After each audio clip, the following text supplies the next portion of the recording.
This video will show the proper way to adjust the plume of recirculated water on a Salvajor Scrap Collector or ScrapMaster system.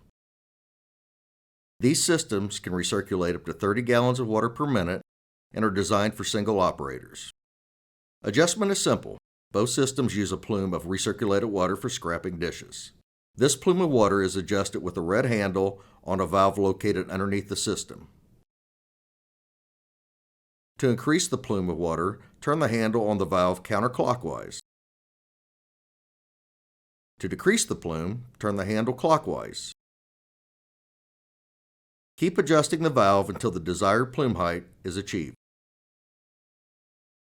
For additional questions, contact Salvajor's Service Department.